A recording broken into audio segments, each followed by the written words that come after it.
And that by the qadr of Allah, we are all here today to learn and empower ourselves and others. The point of this conference is not just to get a spiritual high for a couple of days and then go back to our lives as normal, but inshallah to take what we learn at this conference and move it forward to ignite change in our lives, in our families, and in our communities. So please make sure that during today's talk you are taking notes, writing down gems, and reflecting on the wisdom shared, inshallah. It's up to you. And there's just some quick household things I want to go over. Once again, please make sure to engage with the FYI, come to our table, talk to us, learn about what resources we have, and what else is out there for you to utilize after today's talk. Make sure to follow us on social media. And if you are writing reflections on social media, please make sure to tag us. You can do hashtag the FYI. That way we can spread the news a little bit further, inshallah. And we are going to be doing questions using note cards. So if you have a question at any point during the talk today, please just raise your hand. There are two girls, Rahman and Ayaz, in the back of the room. Guys, can you raise your hands? They're back there. They will be handing out note cards and pens. So at any point that you have a question, just raise your hand. We'll get you a note card and pen, inshallah, and we'll answer your question at the end of the talk. And now I do want to introduce our speaker, Dr. Hanan Hashem. Dr. Hanan is a researcher and community educator at the Family and Youth Institute. She is also a faculty fellow in the Clinical Psychology Department at William James College in Boston.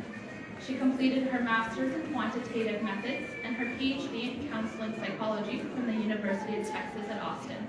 Dr. Hashem recently completed her pre-doctoral internship at the Center for Multicultural Training of Psychology at Boston Medical Center / Boston University. Her main interests are in research, clinical and community work. Her current research focuses on contextual factors that influence American Muslim youth development, including the role of their racial, religious, and gender identities in their everyday experiences. Regarding her clinical work, Dr. Hashem has completed training at various sites, including the university counseling centers, a youth shelter, and community health centers. Dr. Hashem is also a community organizer and has focused her efforts on youth empowerment through local youth groups, regional camps, and conferences, as well as serving as an educator and mental health consultant for varying institutions.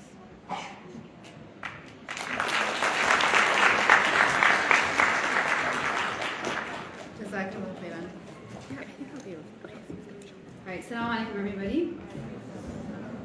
So I'm very excited to talk about this incredibly important topic, and I think there are still a lot of people coming in, so I am going to ask that if there are seats in between you, if there are seats in the middle, if everybody can kind of scooch in so that there are more seats in the aisles that people can come in and sit so they can also benefit, inshallah, that would be great. Thank you for the one person that moved. I appreciate it. No, I see more people moving, so I hope it. All right. Bismillah ar-Rahman ar-Rahim. Allahumma shrah li sadri, yassir li amri, wa hlul 'uqdatan min lisani yafqahu qawli. So, I want to give a big shout out to the Family and Youth Institute. Real quick, I am a speaker through the Family and Youth Institute. You've probably been to as many of our sessions this weekend. We have over 20. If it's a good one, it's probably us. I'm kidding. I'm sure other people have good sessions as well. Our mission is to strengthen and empower individuals, as Iman had said, and we do have a logic model and a theory of change. So at FYI, what we do is we identify solutions that we identify issues that are happening in our community and go all the way to creating solutions and creating resources for people in order to make sure that individuals are actually benefiting, inshallah. So I have to do a trigger warning, because when we're talking about trauma, we have to really get real with it, right? We have to really talk about what trauma is, what types of traumas people have experienced. I'm going to share examples. In the questions, there might be examples of traumatic incidents or things that have happened to people. So I'm going to just share with you all. Oh, mashallah. I love it. It's the backdrop of the session. So I'm going to encourage you all that if we talk about something that is really close to your heart, maybe it's something that you've experienced, maybe it's something that is just really speaking to you and you start feeling overwhelmed, I'm gonna say check out. If you need to check out during this conversation, if that's walking out of here, if that's like just closing your eyes for a second, if that's just like not listening, go ahead and do that, because your wellness is going to be way more important than this session and really much of anything else. The other thing that I'm going to say is that I have a lot of information here today, a lot of things that I'm going to share with you.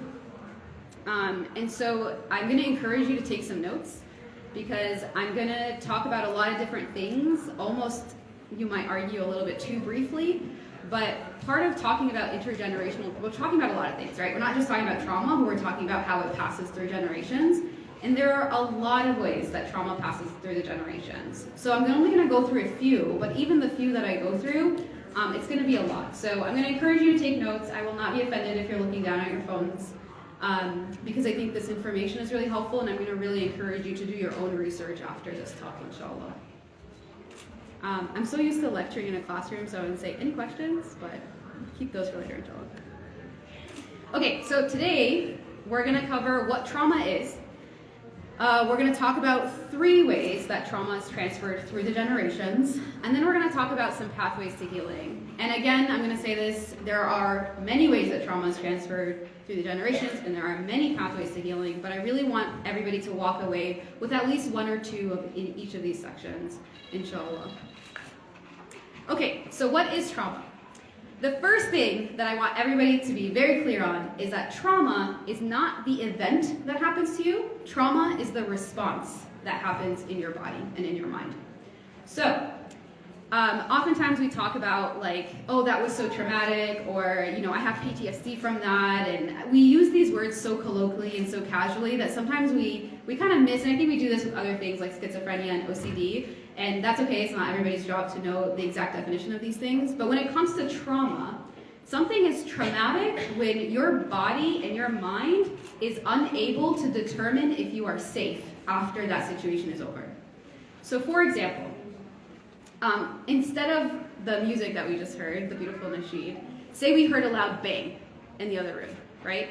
Naturally, many of us are going to be like, what was that, right? Our bodies are going to, our nervous system is going to react to it. There's going to be a response. That's the event. We had a response to it.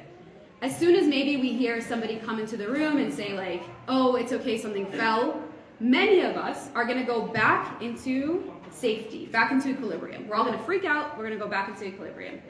But some of us are going to be stuck in that I'm not safe, there is danger, fight or flight mode. And people who are stuck, that's what we call trauma. That was a traumatic event for that person. And that's why, for some incidents, say you got into a car accident, there are 4 people who got into a car accident. Some people might walk out of that room, walk out of the wreck and just be like, oh, I'm totally fine. Other people you might see are actually like shocked and unable to move. Other people may be thinking about it for the next year or something. So all of those responses, I'm going to say we're not going to put judgments, are good or bad, are just the responses that people have.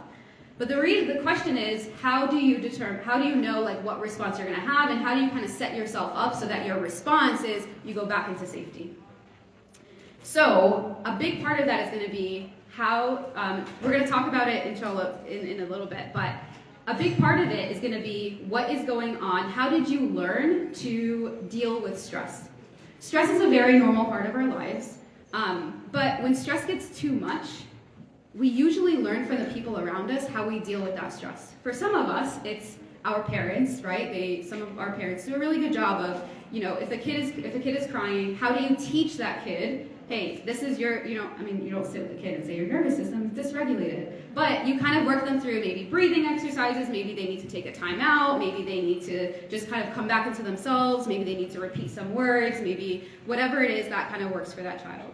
For many of us, because of intergenerational trauma, because our parents have been going through trauma, are not able to regulate their own emotions.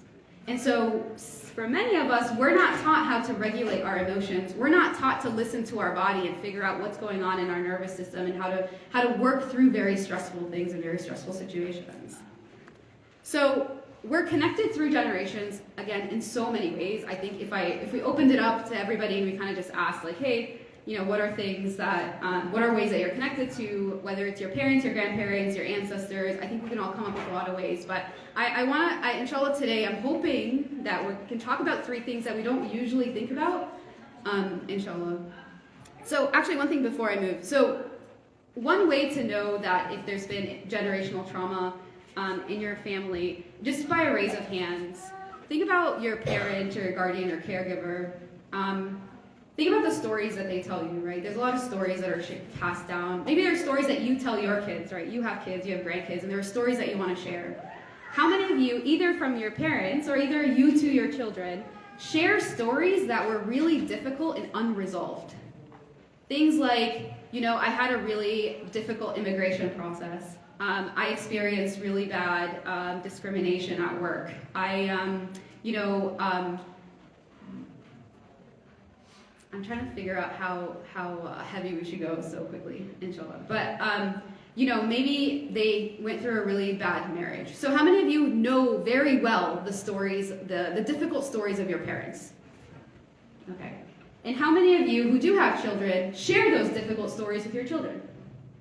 Yeah, exactly. So that's a normal way a normal thing that happens. But one thing to think about is if there's no resolve, there's no resolution to those stories, what you're sharing is trauma, right? That's trauma being shared.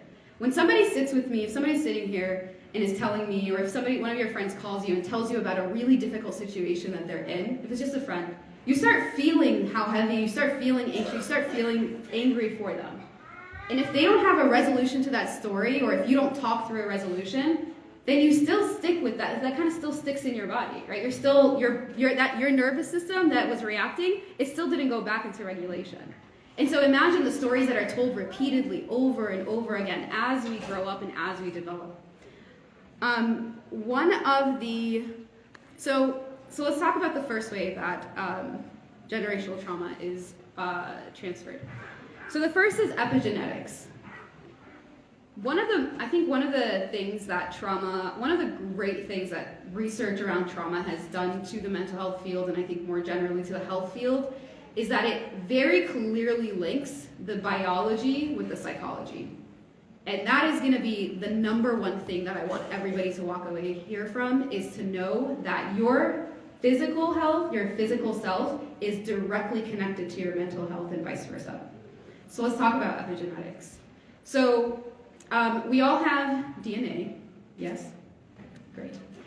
So we all have DNA, and in our DNA there are different genes that are expressed or not expressed, right? You may be carrying a gene for something. Maybe you carry, sometimes you think about like eye color, right? Maybe you have green eyes, but you carry genes for brown eyes, so your kids, y'all know that map that you do in school with the plants, and right. So one of the things that affects what genes are expressed for us in our lifetime is our environment and what's happening around us. So you could have two identical twins, right? Literally a copy of their DNA, and they kind of go their separate ways in their lives. One goes through a really stressful, difficult life, and another person is, maybe they have more resources around them and they're able to kind of cope with different things. Their lives will look very different. They might even look different. One person might be dealing with obesity or diabetes, and another person is like running a marathon. And what happens is that their environment is affecting which genes are expressed. So then I want you to think about the genes, the biological and genetic ways that we pick up things like depression. So depression is genetic, right? If you have depression, it may be the case that your parents and grandparents also had depression. They may have just called it something else. Addiction is also genetic. Anxiety, schizophrenia, 100%, very, very, there are cases, it's more likely to be genetic than not with schizophrenia. OCD, a lot of these mental health diagnoses, and even PTSD, right, in our reaction to trauma. So if your parent, right, or even you, are going through life, right, and you're dealing with all these stresses and traumas, right? Maybe you are a refugee that came from a different country. Maybe you dealt with sexual abuse from a family member. Maybe you grew up in an incredibly abusive household. And those experiences then resulted in some of these expressions, some of these genetic expressions happening, and some of these, so I'm trying not to get too into the scientific, but the expression of some of these genetic compositions happening, you can pass those on to your children. So it could be the case that you have gone through so much trauma, your generation, it could be a generational cohort thing, or you have gone through so much trauma, you have children. Let's say you've been adopted. You don't even know who your parents are. You could still be experiencing the same traumatic responses that your parents have experienced. So this makes you really think about what are the situations that you are in right now? What are the stressors that you are going through right now? And how can those be genetically passed on to your children? So this is not even like you're talking to them, you're telling them stories, you're connected to them on like a physical connection. It could be your ancestors, if you are descendant of enslaved people in this country. There are generations of your ancestors that have gone through torture and trauma. That is going to show up in your genetic composition. So epigenetics is one way. So attachment style is another way. So we're going to jump to a kind of a different topic here. But attachment styles, I'm going to say, are one of my favorite things to talk about with my patients, with my students, with everybody. I think it can give us a lot of information about ourselves. And so I'm going to share with you these 4 attachment styles, and I want you to pay attention to which one you might fall into. And I want to say, so attachment style has to do with the way that we relate and connect with other people. And we can kind of put people into different categories based off of how they connect with other people. But I will say you might fall into one category when it comes to your children, another category when it comes to romantic relationships, another one with friends. So keep that in mind as I go through these. But I'll start off with kind of explaining what these attachment styles are, and then I'll take a step back and explain how our parenting and how our connection, the caring for our children when they're really, really young, actually impacts their brain development. So when you have a baby, right, and you have an adult, their brain sizes are clearly different, right? And I think when I was little, I used to think like, oh, it's just the whole brain and it grows. That's not really what happens, right? There's actually parts of the brain that develop at different points and different times and stages of your life. And so the first parts of your brain that are developed are the most, what we would call like basic instinctual parts of your brain. So this is literally the parts of your brain that tell your heart to race, tells your heart to beat. It tells you to breathe. It tells your lungs to breathe. And then the other part of your brain that's right on top of that, that develops right after, is around your sense of safety, right? All of this stuff that we're talking about. How do you know that you're safe how do you regulate your emotions? When you're stressed out, how do you like calm down? When you're happy, how do you know to kind of like go through the flow of emotions? And then eventually, you have the teen years and the frontal lobe comes up and so, alhamdulillah, and they start thinking more abstractly about things, right? So little kids are not able to have abstract conversations like adults are able to, because the parts of their brain are not yet developed, right? And so just to connect back is that some of the attachment styles are, a lot of it is developed at such an early age, and it depends on the parent and child, or caregiver and child interactions. So let's actually go through what these attachment styles might look like for you right now. So you'll see there's 2 axes. One is view of self. So you might have a positive view of self or a negative view of self, which basically means like, oh, I'm like, okay, that's like a positive view of myself. Generally, I'm like doing fine. A negative view of self is like, shoot, like there's something wrong with me. I feel like there's something wrong with me. And then view of others is positive. It could be that people are generally safe and, I can rely on other people, versus a negative view of others, which is, I really can't, people are unsafe and untrustworthy. I can't trust them. And so again, this is like spectrum on spectrum, so you might kind of be fitting in different parts of these, but I wanted to share the categories. So the first category is a secure attachment. So here a person has a positive view of self and a positive view of others, which means that, they're kind of like, I'm generally doing okay, and I know that like when I'm stressed out, I have a positive view of others. I know that I can go to other people and ask them for help, and then, they'll help me, and then I can go back to my equilibrium state. So that's a secure attachment. Then you have an anxious attachment. So with an anxious attachment, this individual you might have a negative view of self and a positive view of others. So what that looks like is you don't feel like you really have, or you have the ability to self-regulate your own emotions, and you heavily rely on other people. So you might even think of a friend or a family member that is like super anxious about how you think about them. Hey, are you mad at me? Are you mad at me? Like, what do you think? Hey, are you okay? Like, are we good? And you're like, what are you talking about? Like, I have no recollection of me being any sort of upset with you. It might be you, right? You might be like shoot, I must have done something wrong. I feel like this person is, because you have such a positive view of other people, they just can't do wrong. Oftentimes you find people in abusive relationships, Paula, in this kind of with anxious attachments, because they feel like the other person can do no wrong, and they're the ones that do all the wrong. So I need to change, I need to do something different, and actually the other person is right. If they're upset, they must be upset for a reason, right? Whereas a secure attachment person has a sense of boundaries of like, oh, no, I just needed something from somebody. Oh, that's weird. I don't really want that. I know, what my boundaries and what I need for myself, and so they're able to kind of balance that. Whereas an anxious attachment has a negative view of self. Then there is an avoidant attachment. So in this situation, a person has a positive view of self, but a negative view of other people. So what that means is that these are individuals, and you might find yourself in this category, where you're like, I don't need anybody. People are untrustworthy. I'm good. I can take care of everything by myself. People are, I can see some people smiling, by the way, so I feel like some of you are really identifying with this. It's like, or somebody who is like this, so it's like, I don't need anybody, I'm good. They might be literally going through like severe depression or severe anxiety, and they're like, I'm fine, I don't need other people. So that's an avoidant attachment. And we'll talk about socialization, but sometimes what I've noticed is that a lot of men are in this avoidant attachment category because they're taught you don't need anybody, you don't need to express yourself, you're good. Whereas the anxious attachment, usually I find women, but of course that's not a hard rule. And then we have disorganized.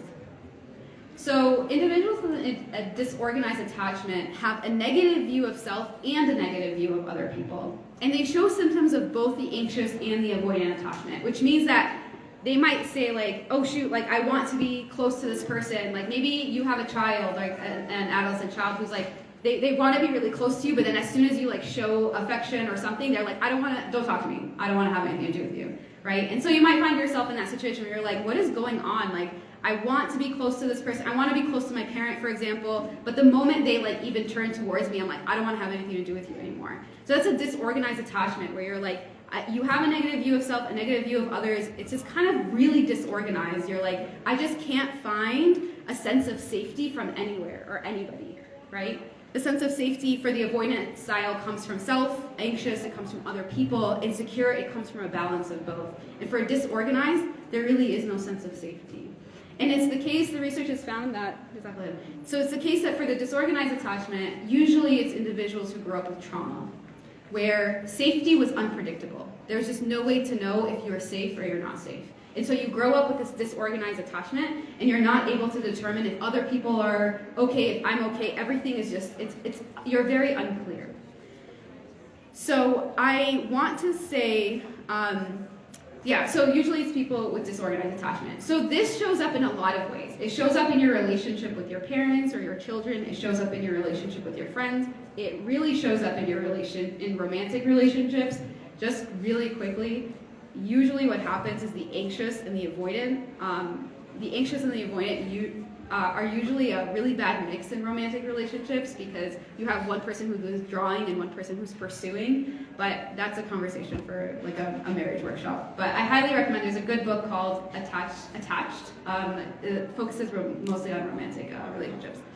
So let's go back. So a lot of what determines your attachment style, a really, really big portion of what determines your attachment style is how your parents showed care and safety to you when you were a child. So with a secure attachment, this individual, when the kid was distressed, the parent was able to come and say, come and help them regulate their emotions and just kind of remind them like, hey, I am a secure place for you to come to when you're feeling distressed. For an anxious attached child or an individual, it's likely that the parents were just really unpredictable. They weren't abusive, but they were just really unpredictable. Maybe they were there and then sometimes they just weren't there. And that unpredictability taught them that there's something, the adult can be a source of support or the other person can be a source of support, but there's something missing and it's likely you.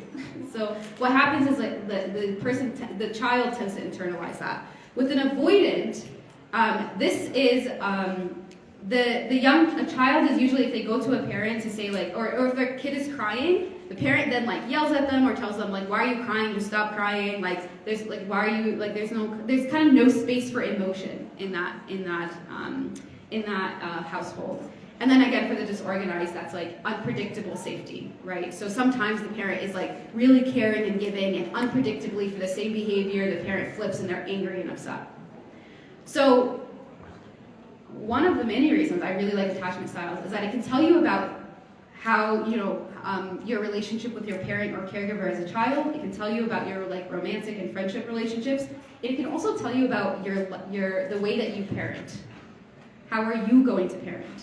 So if you have an anxious style as an adult and as a parent, it is likely that you are going to seek safety and support from your children at an unhealthy level, where it is not their responsibility to take care of your emotions. So some of you might be thinking about your parents who really like go to you for emotional support, and you're like, I don't even know how to take care of myself yet, right? Or it might be an avoidant parent who is able to take care of their kids on basic levels of like, financial and, there's like a safe home and, you're working and that's great, but are not able to take care of their emotional safety. So the child does not feel emotionally safe, and the child then develops an avoidant attachment style. And then you have a disorganized parent who's not able to deal with their own emotions and safety and understanding. It's just so disorganized for themselves that they're not able to teach their kid that, that sense of safety and that stability and balance that they can have. And so it really comes full circle. And I will say also, before I move to the next one, is that, I'm just noticing the time. Before we go to the next one, is that attachment styles can change. So the first thing is to identify what your attachment style is. How do you relate to other people? And then there are ways to really be aware of that and to figure out how to kind of change that so that you're being more intentional about your interactions with other people. So the third one is cultural socialization. So we talked about epigenetics, we talked about attachment styles, and now we're going to talk about cultural socialization. So I think this is one that a lot of us really, think about, which is basically the messages that you get from your parents. Who can you trust? What is life really about, right? How many of us have parents who tell us, like, life is really depressing, and that's just how it is, right? How many of us are socialized by gender, right? Women are told certain things and men are told certain things about life. How many of us are socialized about gender roles? What women should do and what men should do. Men should be, emotionless and strong and providers and all of that. And women need to, I'm trying to think of things that won't be too controversial, are, supposed to look a certain way, right? And they need to care about how they look. And women are high maintenance, and that's kind of the pathway that you need to go through. But we also learn certain things about the world, like I said, right? The world is depressing. People are untrustworthy. So we think about, like, what are the ways that we are socialized into the world? What are the actual messages that are passed down through generations? And we'll talk about this in a little bit, but a thing that I hear often, unfortunately, is, especially when it comes to the burden that a lot of women hold in our community, is that's what they've always done. My mom has always done that. She's always kind of held, our traumas for us. She's always taken care of this thing. That's what women do. And I really, really want to encourage us to think very critically about what has always been done versus what Islam tells us needs to be happening, which are two very different things, and I'll talk about that in a little bit. So those are just three of the ways that trauma can be passed down. And so now what, right? Like, okay, great. I have trauma. We know this. My parents have trauma. My kids probably at this point have trauma because I have not been aware. I didn't have this language for a long time. The good thing is that there are things that you can do. And that's one of the things that I really hope as we start talking about mental health a little bit more is that it's not hopeless. I think part of our hesitation with mental health issues is we're like, well, what are you going to do? Trust me, there's so many things that we can do. We just got to talk about it.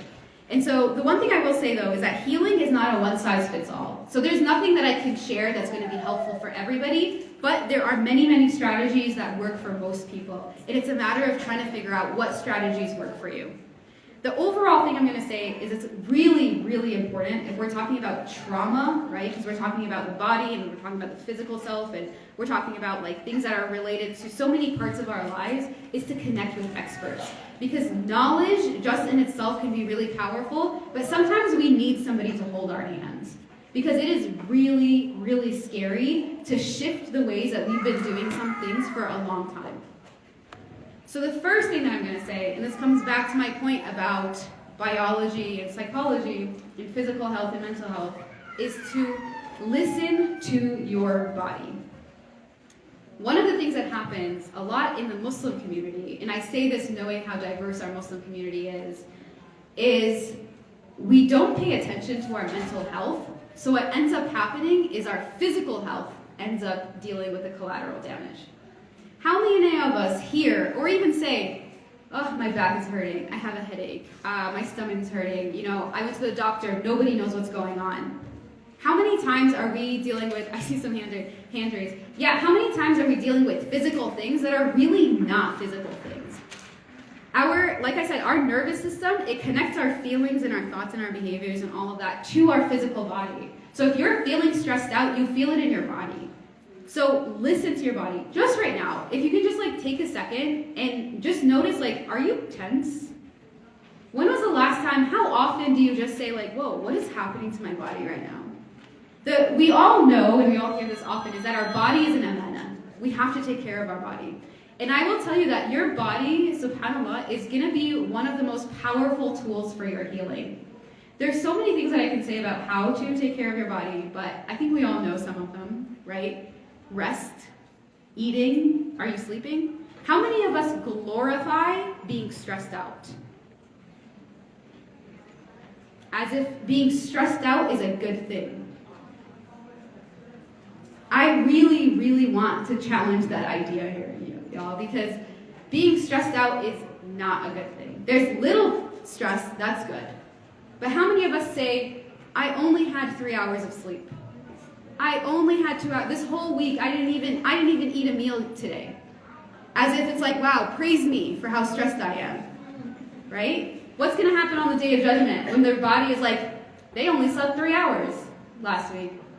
They didn't even feed me. I didn't have any food, right? When we're talking about taking care of ourselves, our mental health is so related to our physical health. If you're not sleeping and you're stressed out, I'm going to say try sleeping a little bit more. But of course, all of these things are super related to each other. Also, just a quick thing, if you're sitting a lot, I know a lot of us have desk jobs, or a lot of us are, we're just not out more. I know it's winter for the unfortunate half of this country. But I'm going to say, as much as you can, take a break from whatever you're doing and get up. And just take a short walk. Salah, subhanAllah, Salah is just such a clear way for us. Oh, exactly. Yeah. I told him I was hungry. That's so kind. Okay, I'm end of time, but I'm going to go a little bit more. Salah, subhanAllah, Salah, right? Just our ability to get up. Why do you think Allah subhanahu wa ta'ala tells us to bend, to move, to get up, to go make wudu, right? He's telling us to connect with our bodies. In Salah, because we all do it, inshallah, 5 times a day, it's going to be a really easy way for you to just connect. As you're praying, just think how do I feel? How's my body feeling? Just connect with your body and listen to your body. Your body is going to tell you when you're stressed out. Listen to it. Re-examine your relationships. I am out of time, so I can't go too deep into this, but I shared with y'all the attachment styles, so I want you to use that and really pay attention to the relationships in your life, because that is how trauma is passed down and passed to you. What are the conversations, what are the types of conversations you're having about the difficult things that have happened in your family lineage or to you with your children? What are the stories you're sharing? I'm not saying don't share those stories, because those are important stories to share. We all know about the traumas of the Prophet, right? But we also know how he resolved those traumas. The year of sadness that he experienced, does anybody know the resolution to the year of sadness? The year of sadness, when his uncle and his wife died. What happened right after that? Isra and Mi'raj. Isra and Mi'raj. Right? Talk about a resolution to trauma. SubhanAllah. But I encourage you all to re-examine your relationships. How are you talking to your children about the difficult things that happened in your life? How are you talking to the people how are you reaching out to the people in your life? What is the view of yourself versus your view of other people? And how can you shift those so you have a more balanced and boundaried relationship with people? SubhanAllah. Learn about Allah subhanahu wa ta'ala and learn about the Prophet. the Prophet ﷺ is the healthiest example that we have about how to sit with trauma and how to understand difficulty. Just learning about Allah subhanahu wa ta'ala. So I'll start really quick with Allah subhanahu wa ta'ala. So I talked about attachments, right? And how attachments are determined by, a lot of it is determined by your relationship with your parent and your caregiver, but then a lot of it is also determined by other relationships that you have. Think about the best relationship you can have is your relationship with Allah subhanahu wa ta'ala, right? So if we shift our relationship of who do we need from I need this person and this person and this person to I need Allah subhanahu wa ta'ala, that really shifts the ways and the boundaries that we have with other people. When you learn about the Prophet ﷺ and how he sat with his children, right, and how he was so open with them in a culture, and this comes to the cultural socialization, he came to the Arabs, right, where the Arabs are like these firm people, men don't talk to their children about emotions, what are you talking about? In front of people would pick up his daughter and kiss her. He was so friendly with children that people would make fun of him. Say, what are you doing? You call yourself a man? So I'm going to encourage you to use our religion and to use the Prophet as a way to challenge culture. Culture, and this has been said in other sessions as well, it can be good and it is good sometimes, and it can be so harmful other times. Just because this is the way how people have done it does not mean that it's the right way. And so I'm going to say also connect with experts. One of the experts is the Family and Youth Institute. And so we have a lot of different resources on our websites that I'm going to encourage you all to check out. One is Encanto. If you've watched that movie, it's all about intergenerational trauma. I highly recommend it. We have one of our speakers, Dua. She made a video that kind of pulls from different themes of the movie to talk about intergenerational trauma. It does this. That's Dua talking about it. There's also a therapy guide if you feel like this is something that you need to, talk to a therapist about. Suicide prevention toolkit. We didn't really get into like examples of trauma, but experiencing a suicide in your family is a huge one. In your community is a huge one. Experiencing even suicide attempts, suicide ideations can be incredibly traumatic. How to discuss tragedy with your children. Really all of us have tragedy in our lives, and it's important to know how do we talk about things. Do not brush things under the rug, even if it's uncomfortable for you. Practice with a friend before you talk to a child. Practice with somebody else. Grief support. Grief is also a trauma. We could talk 3 hours about the different types of trauma that grief, impact, the ways that grief impacts us. We also have infographics about suicide prevention and intervention. Here are a couple of books that I recommend y'all read. The Body Keeps the Score is a really good one about the physical and mental health relationship, especially in healing trauma. Attached is a good one for individuals who can really identify the ways that their relationships, their romantic relationships, are affected by this. So that's the end of my talk, inshallah, and I look forward to your questions.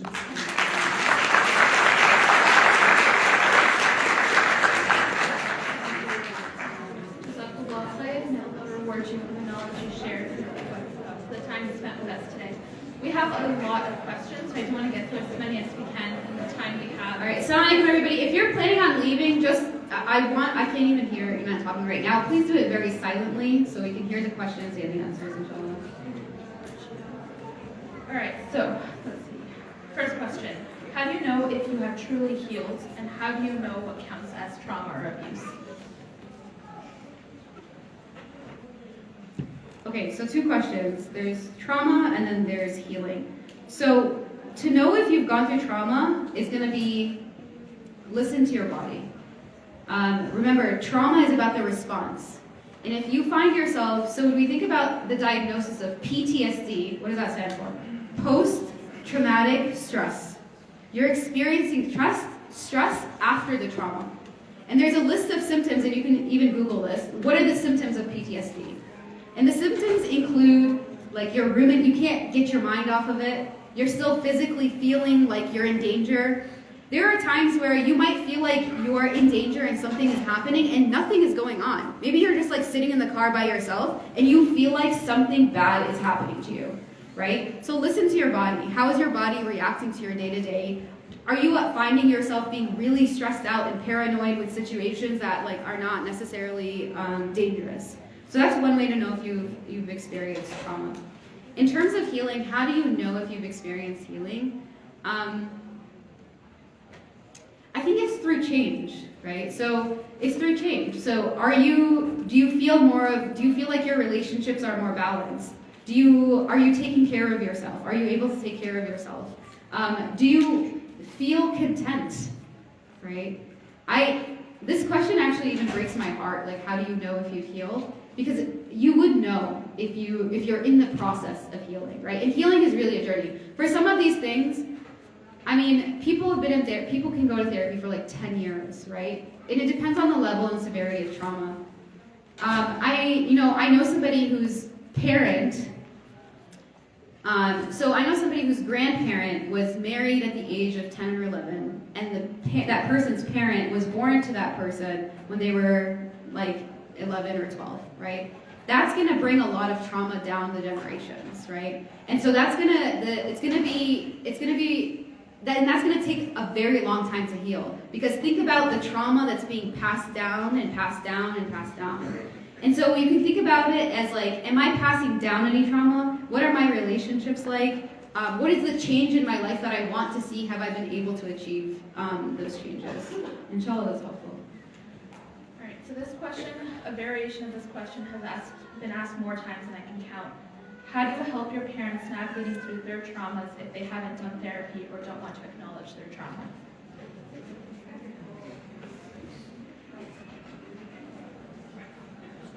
All right. SubhanAllah, may Allah protect all of our parents and give them Jannah. This question is so hard, and I'm gonna get really emotional while I answer it, because I think it's the case that, inshallah, all of us have like such deep love and respect for our parents. And when we try to kind of understand ourselves, one of the things that happens when you go through like healing journey, right, is you start recognizing like, wait, I want to create boundaries around this thing, and one of the boundaries you need to create is with a parent, right? And that creates a lot of turmoil. If you're creating a boundary, for example, with somebody with an anxious attachment, they're going to flip out, right?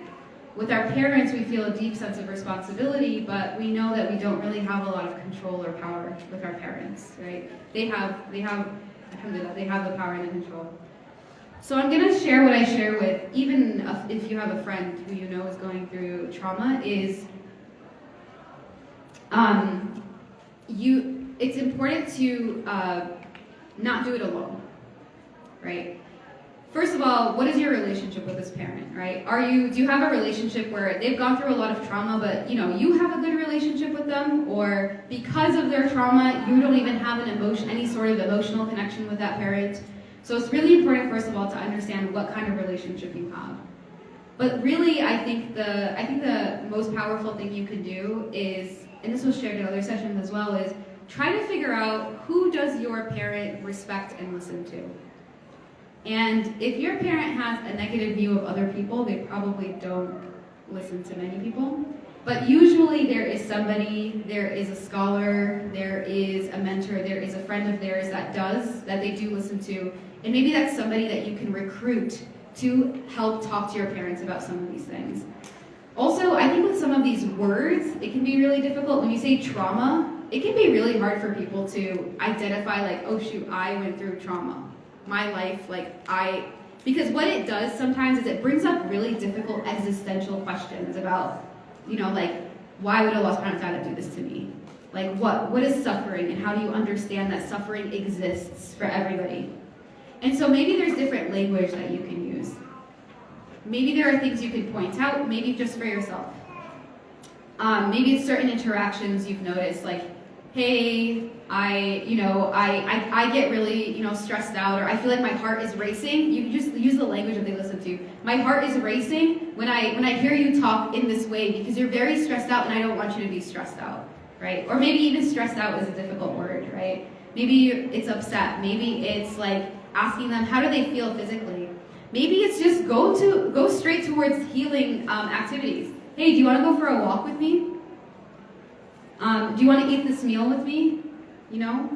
Asking them like, hey, or giving them a call before they go to sleep, right? To just put their hearts at ease. a little bit, right? Giving them a call every day in the morning, right? Connecting with them in different ways. But it's also really important to recognize that when your parents' trauma is causing you trauma in a way that's hurtful and harmful, right? So oftentimes people say that people who are hurt other people, right? And that shows up in like cycles of like physical abuse, sexual abuse, emotional abuse. And if you are being abused by a parent, you need to take care of yourself. And that is a very, very difficult thing to come to peace with, and that's a very difficult thing to understand. But at the end of the day, Allah subhanahu wa ta'ala is going to ask you about your actions, right? If He's asking you, you know, why are you doing certain things that you're not supposed to? And you say, oh, I was coping because my parents did X, Y, and Z. I'd be careful, right? Because Allah subhanahu wa ta'ala has given us all agency and He has given us all dignity for us to take care of ourselves and make sure that we're not passing these cycles and these generational traumas to other people. So how do you create that boundary if you really feel like, I just don't know how to do this? So I hope that's helpful. It's a very difficult one. And I also, please ask this exact question to as many scholars and mental health providers as you can. Collect those answers because none of us have one correct answer. We all have different perspectives. All right, so we are a little bit over time, but I'm going to ask one more question. And inshallah, if you guys have time, you're also welcome to, again, go to the FYI booth and look at the resources and then ask our speakers more questions. How do we help ourselves when the trauma that we have is still not over? And how do we prevent ourselves from venting or dumping onto our friends and family? Okay. Sorry to clarify that. Yeah. By the trauma, it means like trauma from, for example, example given here was they're Palestinian, and so their trauma is ongoing because it relates back to the conflict in Palestine. Yeah. There's so much to say because there's so many different kinds of trauma. There's like acute trauma, complex trauma, vicarious trauma, which is people who you are connected to are going through trauma, and so you experience that trauma. So with our brothers and sisters in Palestine, for example, or our brothers and sisters in China, or in Somalia, or Yemen, all of the countries that we know people are suffering, or even in the neighborhood next door. And so when it comes to vicarious trauma, or when it comes to ongoing trauma, you can still be on the path towards healing. You can still take care of yourself, right? It's the whole thing about like, you know, a cup empty can't take care, right? Something about cup half empty. Y'all know what I'm talking about. And so it's important to still take care of yourself and to acknowledge it, right? To talk about it with other people, to find support, to really give it space, because a lot of this stuff is heavy, to give it space. And so if it's ongoing trauma, if it's vicarious in that way, that's going to be different than if you're in an abusive household or in an abusive relationship. You need an exit strategy for that. But when it comes to like situations like maybe poverty, for example, right? Poverty is a huge stressor that affects people's biology, in definitely the ways that I described through epigenetics.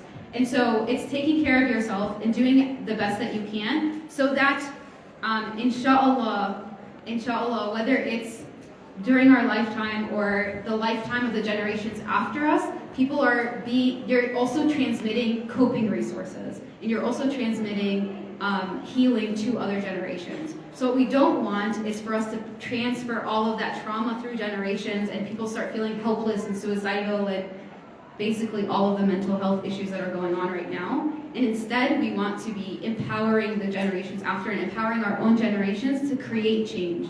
So moving towards positive change is going to be an answer. So whether that's donating to a cause, raising awareness, and all the other ways that we know to support the people around us. So that's when it comes to trauma that you're going through, but I can't remember the second part. What's that? Okay, so there's a vicarious trauma question.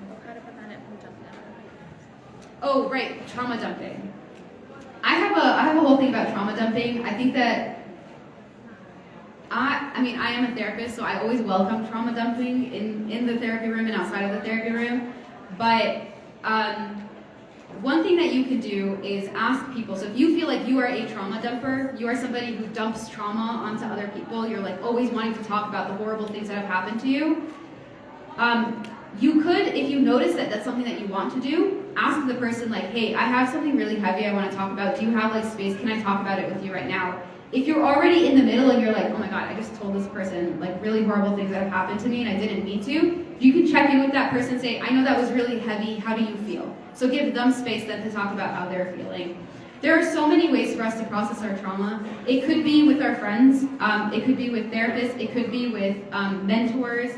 It could also be through writing. I highly recommend paper, pencil. I know people do journaling on their phone sometimes. Get a paper and pencil, at least, I'm going to ask everybody to do this, at least once before the year ends, and just write. How do you feel like the year went? What are things that you felt like went really well and things that you felt like didn't go well? And just write. And you're just writing for yourself. And I promise you that you will feel better after that. So whenever you're feeling like there's so much happening, write it down. It could be, you pull up your phone and you just start writing, just write. I'm moving away from the word journaling because that feels like a commitment and some of us have commitment issues. But when it comes to just writing your thoughts down and getting them out of your head, that's going to be really important. It could also be exercising. Exercising is a really, really, really helpful way to release stress hormones and to increase the hormones that make us feel good. And so that's going to be another way. So maybe you need to go for a run, you need to go for a walk, you need to pick up something really heavy. There are other strategies, but those are the ones I'm going to share about. Thank you everyone for attending this session. I know you probably all have a lot of questions.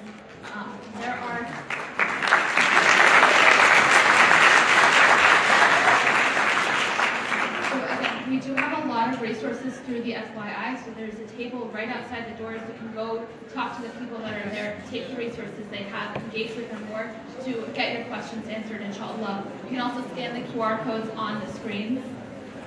Please also, if you are willing to share a testimonial about today's session or any other FYI sessions that you've been to, go to the table. We are giving away prizes if you share testimonials. A few more FYI sessions, inshallah. And I did have one question for you real quick. So mine was about the trauma, but it was a little bit different when I was in the report. Was it with your dad? I do remember, yeah. Didn't he like the coffee? And I just recently seriously noticed No, I'm saying your dad.